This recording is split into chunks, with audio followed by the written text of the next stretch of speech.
It's Christmas Day 1988. But in Lockerbie, Scotland, people are still reeling from a devastating plane crash. Christmas is just going to be remembered for all the wrong reasons. It's just tragic for everybody. I'll never believe in God again. For air crash investigators, December the 25th is treated like any other day at work. That was, in my mind, the most distinguishing characteristic of Lockerbie. And although it was over Christmas, you just stay there and you do what you have to do. Investigators converge on a farmer's field outside of the town. Over here! Keep yelling! We can't see you! Over here! The weather had turned horrible. Foggy, kind of misting rain. You couldn't see 10 feet in front of you. And there was debris literally all over the place. Another piece of the baggage compartment rail has been found.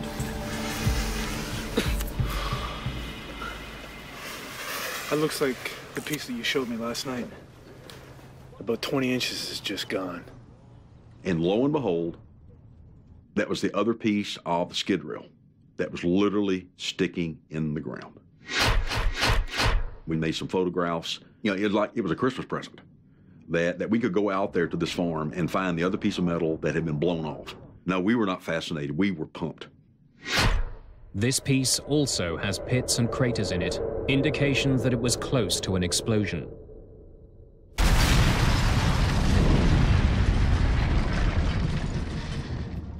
The pieces of wreckage are part of the southern debris field, and near the beginning of it. The placement suggests they were some of the first parts to break off the plane. We were very suspicious that it was a bomb which had caused this destruction, but we were not prepared to say anything until we'd had those details confirmed by the forensic experts. A British forensics lab has made the critical link. Traces of two chemicals used to make plastic explosive are found on the debris recovered near Lockerbie. On December the 28th, just 7 days after the crash, investigators have their proof and announce it to the world. It has been established that two parts of the metal luggage pallet's framework show conclusive evidence of a detonating high explosive. The crash of Pan Am Flight 103 is now officially a crime. Our mandate with regard to Lockerbie was find out who did it and prove it. Because what we wanted to do is bring someone to justice and make them answer for killing 270 people. With terrorism now the official cause, rumors start to fly. Speculation eventually focuses on two passengers. Charles McKee works for the US Department of Defense. Charles McGee was returning from the Middle East, where he was working trying to free hostages that had been taken in the Middle East during the mid-1980s. The hostages McKee was trying to release were being held in Lebanon. In 1988, a civil war was tearing that country apart. Americans were seen as useful bargaining chips. There was speculation in the media that Charles McKee may have been targeted by terrorists because of the work he was doing. McKee isn't the only passenger who captures the attention of the media. Khalid Jafar was 20 years old and was returning home to the US after a trip to Lebanon and Germany. Perhaps a bomb was carried on board an aircraft by someone who may have had a Middle Eastern-sounding name. Jafar was examined as a potential suspect. The story makes it as far as the US Congress, but no proof can be found that Jafar was involved or that McKee was the intended target. We looked at every single passenger on the plane to see if, in fact, someone could have given them a bomb. The evidence proved that not to be the case. In Lockerbie, investigators from the AAIB continue to sort through the tons of tangled metal.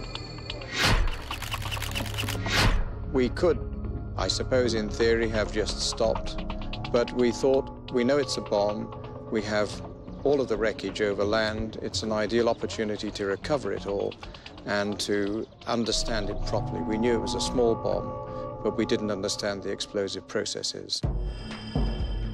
Investigators are particularly interested in the hull of the aircraft. They move pieces of it to a military hangar just outside of town.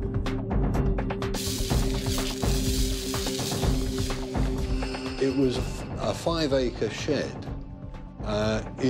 which was long enough that we could plan to lay the fuselage out, opened up like a clamshell, using the bottom center line of the aircraft as our sort of core line.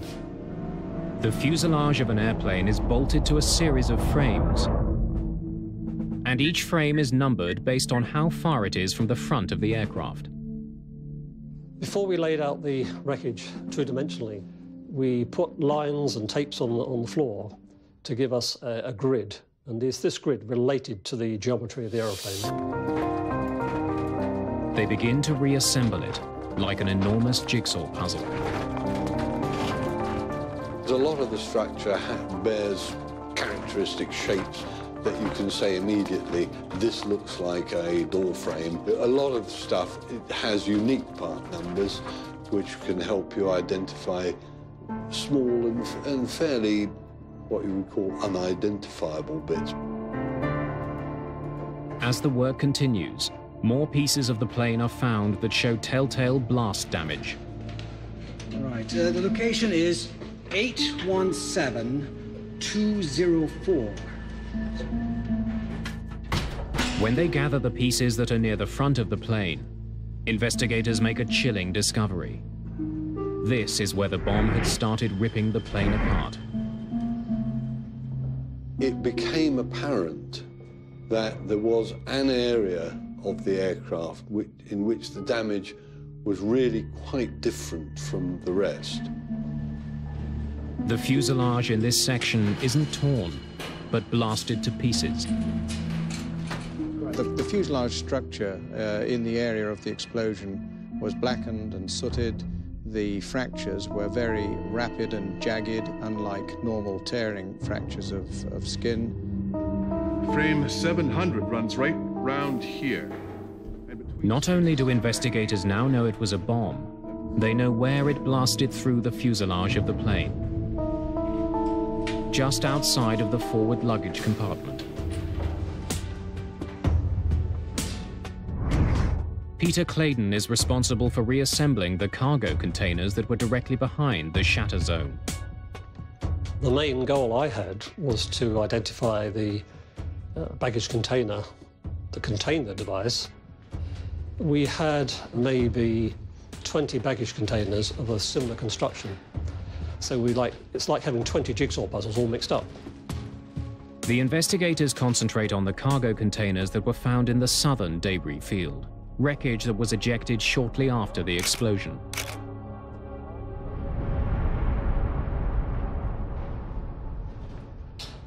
We concluded that there were only two on the aircraft, one made of aluminium, one made of fiberglass, and they had been adjacent to each other on the aircraft, and they were the only two that exhibited evidence of an improvised explosive device having detonated. The metal container, AVE 4041, is of particular interest. It was resting directly behind frame 700, where the blast damage is the worst. The damage caused to the metal container was quite severe. The damage to the adjacent fiberglass container, I think you might call it collateral damage. Investigators create a simple framework and attach the pieces of the real cargo container to it. As they do, it becomes clear. AVE 4041 carried the bomb that brought the plane down. Closely examining damage to the floor and the side of the container, investigators are also able to pinpoint the height of the bomb, where it was in the container when it exploded. What that said to me was that the device was probably in a suitcase, and that suitcase was probably not on the floor of the container. It looked like it was one level up. According to luggage records, it means that the bag containing the bomb had come from a connecting flight. While investigators are assembling a piece of the metal container, they discover a fragment of wreckage that doesn't belong. When I was looking at it, I saw a little piece of debris trapped in one of the folds. So gently flexing this apart, it fell out. When I looked at it, I could see it was a fragment of a printed circuit board, an electronic circuit board. Can you bring me a camera and an evidence bag, please?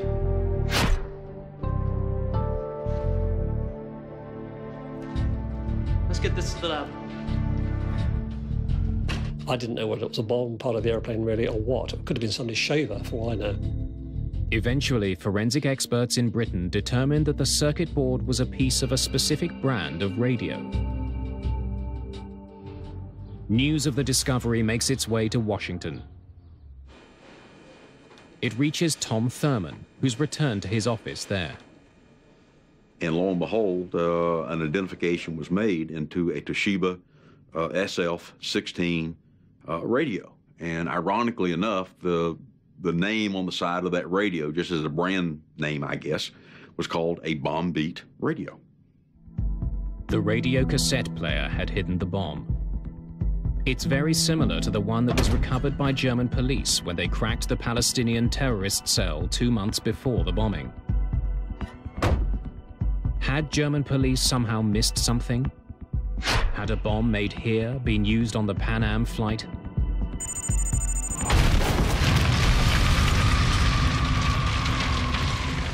When the bombing happened, one of the initial suspects certainly was the PFL-PGC cell in Germany.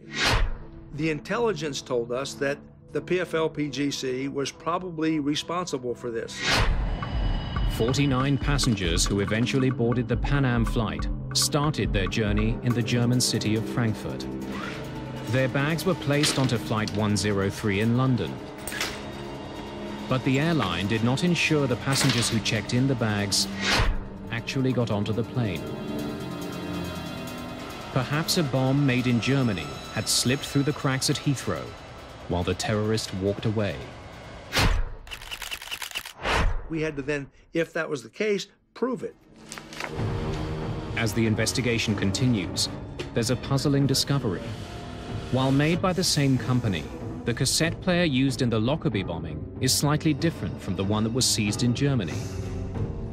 Both were contained in Toshiba radios, but one was a one-speaker model, and the one that blew up the Lockerbie plane was a two-speaker, more updated model radio. The difference in the model of radio being used raises doubts. Perhaps the terrorists in Germany are not responsible. You can look at the way that a device is put together and say, hey, I know who put this together because I've seen this before, and this is the way that this bomb builder puts a bomb together. To call it a bomber's signature. Law enforcement officials need more clues to figure out who had built the bomb.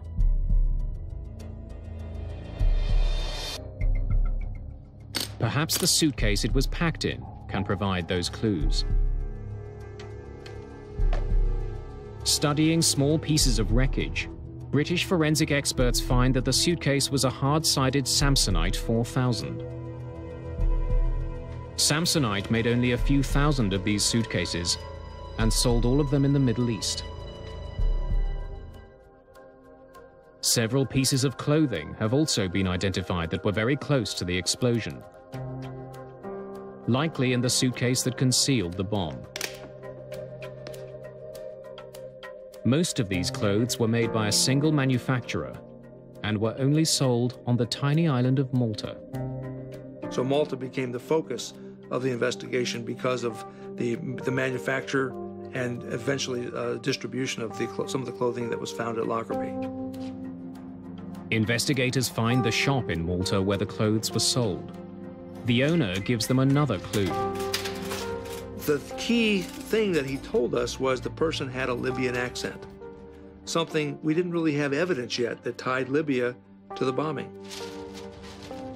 It was just 2 weeks before the attack on the Pan Am flight. In 1988, Libya was reeling from a number of confrontations with the American military. Economic sanctions had been imposed. The country was isolated, and its leader, Muammar Gaddafi, aggressively anti-American. Perhaps the bombing of the Pan Am flight was an attack by Libya against the United States. Poring through baggage records for the Pan Am flight, police discover one piece of luggage that had been carried from Malta to Frankfurt earlier that day. Bag number B8849 had then been sent through to Britain's Heathrow Airport. Once there, it was placed on the second level of cargo container AVE 4041. It was the Samsonite case investigators now know carried the bomb.